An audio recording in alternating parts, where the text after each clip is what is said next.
Welcome to Only in the Green Room.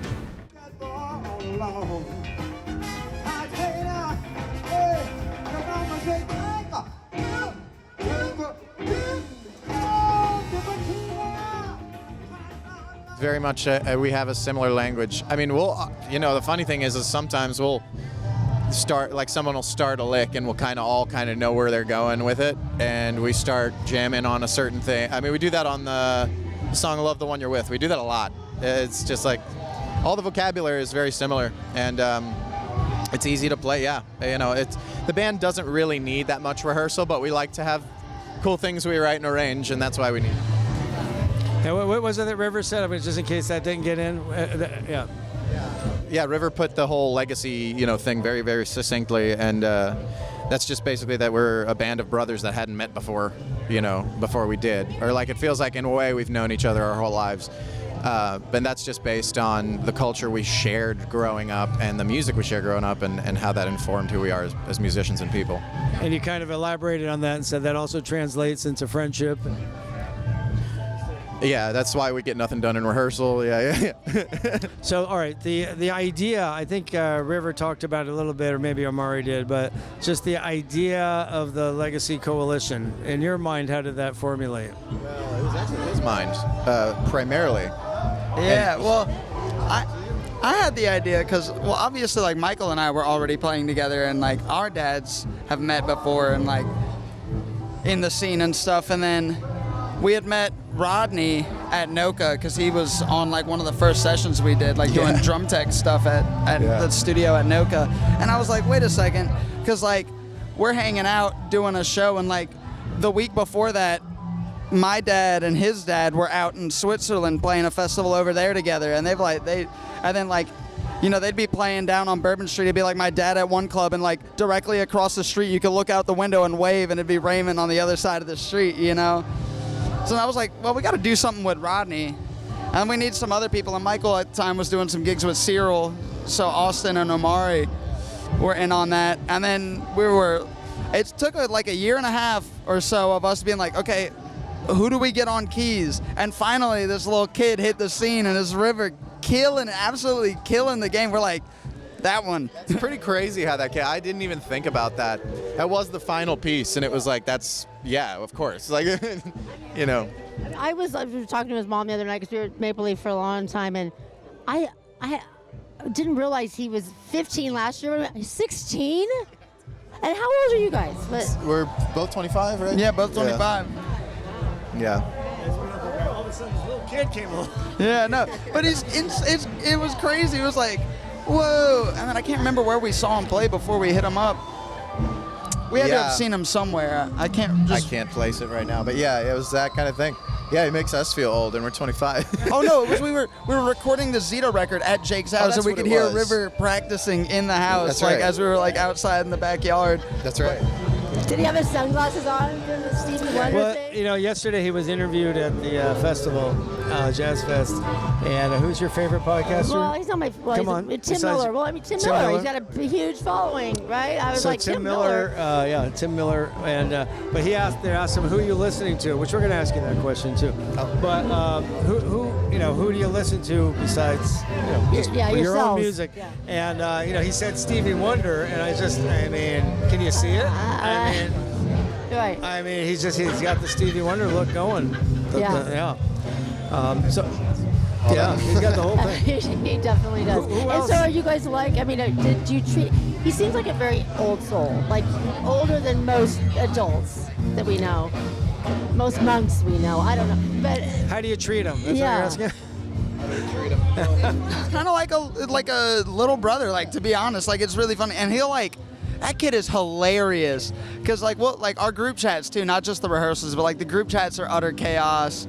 Like Omari will send like a video of like a WWE clip, or like we'll say something and River will crack a joke in the group chat, and that kid is hilarious. And he's sarcastic too. Like I asked the questions of it, and he was just like, he remembered me obviously from last year, and he was just like, we'll get to that. And it just shut me down. I'm like, whoa.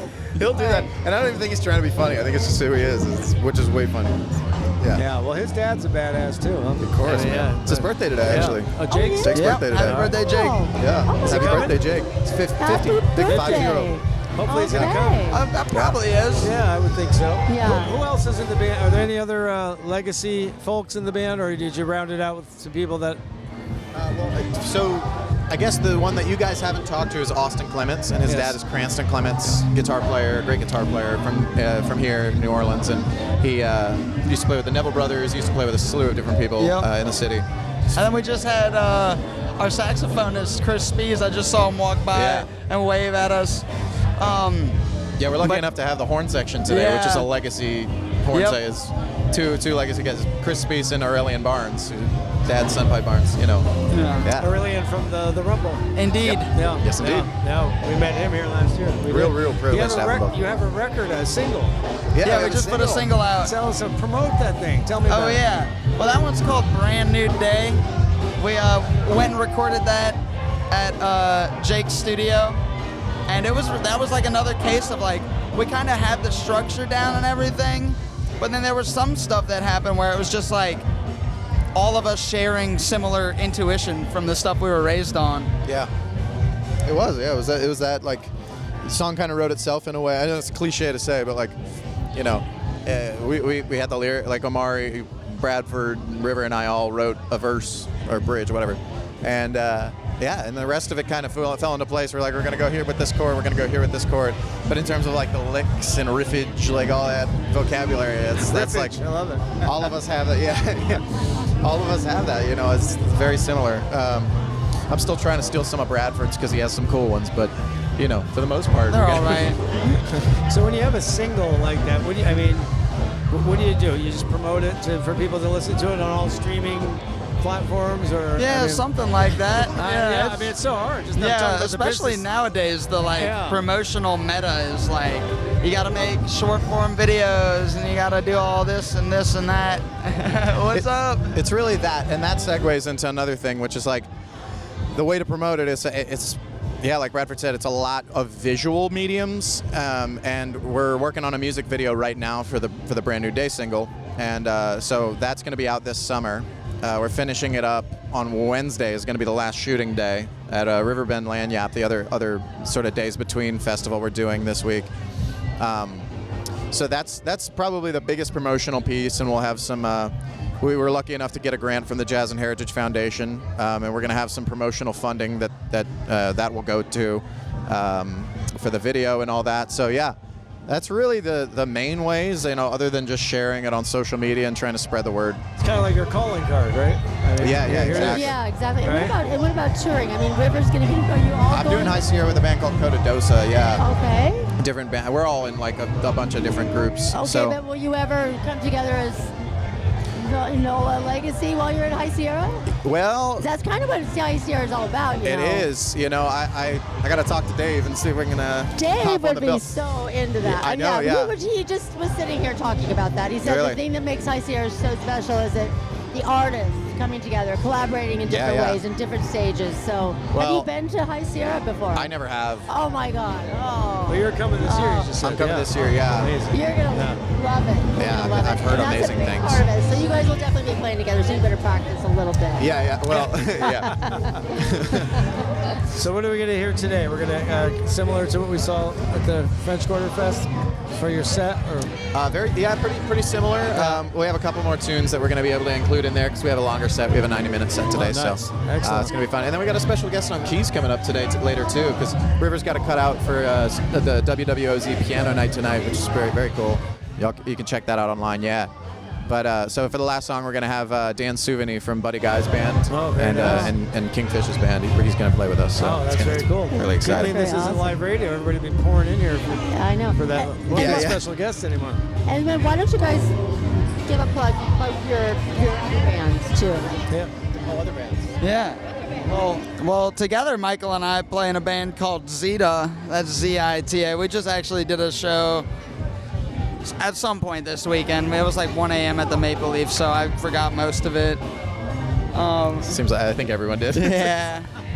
Probably for the best. So Zeta, and you're with Omari Neville and the Fuel nowadays. Yeah, I just joined up with Omari, so I'm playing in the Fuel.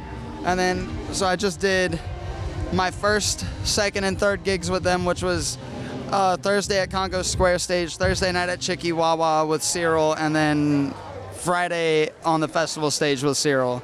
So I kind of got thrown in the deep end on that one. Yeah, you did. And Ben Delgado, he sat in with you the other day. Yeah, he did. Yeah, okay. Yeah, good friend of mine. We play in Cotadosa together, he and I. So You do? we're going to be at High Sierra Oh, he'll this be summer. there. Awesome. Yeah, in that horn There he section. is. Right on. Oh, there's Omari now. Look at him. There. Yeah, there he is. Hello, baby. Hi, how are Yeah. you? Pop your Come head hop in there. in. Yeah. Sit down. Good to see you, man. Just in case you forgot to say something the other day, this is your chance to correct the record. Yeah, we were just talking about you. Yeah. All right, give him a mic. Yo, yo. So what? We're gonna do all that. All right, I know you guys got to go in a second too. So. Yeah, in a little bit. Yeah. What time is it? It is. Anybody? You got time check, You anybody? can check out the recording, see if that's working. 601. Oh, perfect. Yeah, 601. Yep. Easy. I've been here this entire time. Yeah. 601. Okay, you guys are good. All right. So what's going to be different today, Omari, than the French Quarter Fest operation that we just saw? More fire. More fire, right? More bricks are gonna be thrown. Like All right. my papa Funk, Yeah. my Uncle Art. And You feel me? He always said you gotta throw bricks every time, and you gotta keep throwing more and more and more. So that's what's gonna happen every time the Legacy Boys get on the stage. All right. More bricks will be thrown. As- More fire. Beautiful.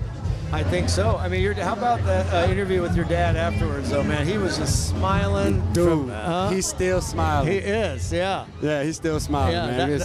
that was his summary. He said, if anybody asks me about today, just look at my face, right? And he Right.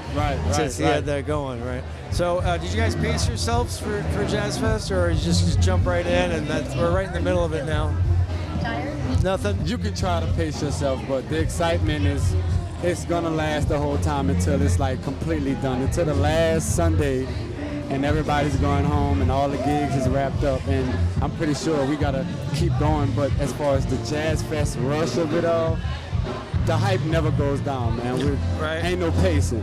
You're tired for a couple of seconds in the morning, and And then the music boom. starts, and then that's it. Man, this is what we do. Yeah. This is what we live for here in New Orleans, man. Yeah. This is the best time of year. Absolutely. I mean, we've been here for 2 weeks. As of tomorrow, we have to go home on Wednesday, and we're like, I feel like I just got here. I mean, let's go. You know? Man, yeah. All right, what about the Bayou Rendezvous, they call it today? They're some of the proceeds are benefiting the New Orleans music. What is it called? The Musicians Clinic. Musicians Clinic. Yeah. You guys know much about that?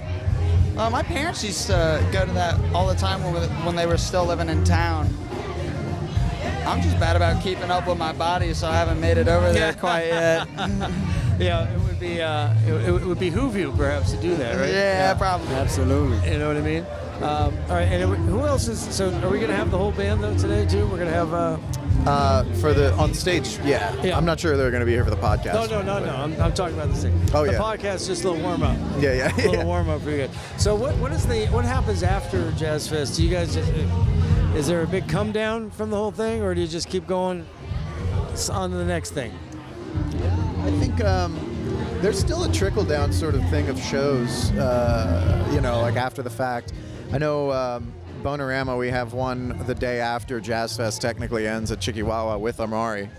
Yeah, so that's going to be a really good time. And there's stuff like that all around, but the summer here starts to slow down a little bit, and then that's when everybody kind of goes on tour. That's cool. Are So- you playing regularly with Bonorama now, or just when you I can? am. Yeah, Regular? yeah. Regularly.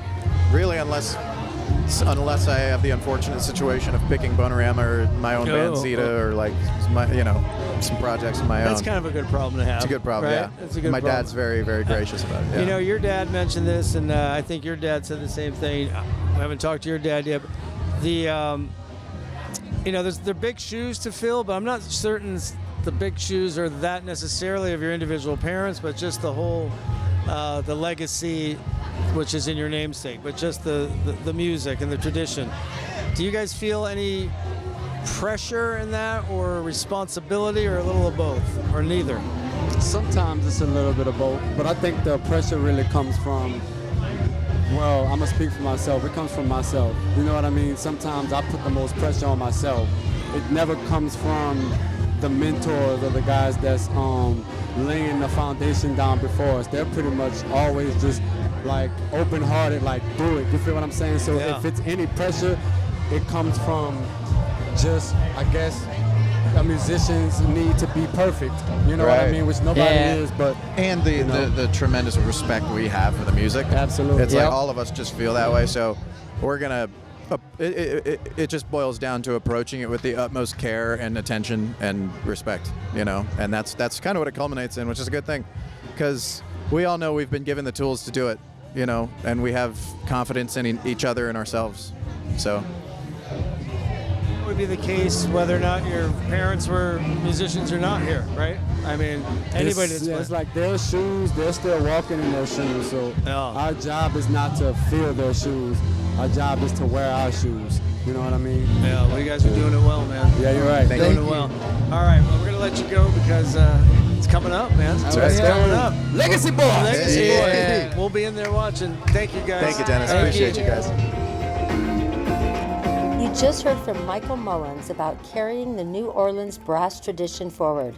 Next up, we go back to where that story started. Listen to the full interview with Michael's father, Mark Mullins, founder of Bonorama, same city, same instrument, 2 generations with the same mission. Don't miss it, only in the green room.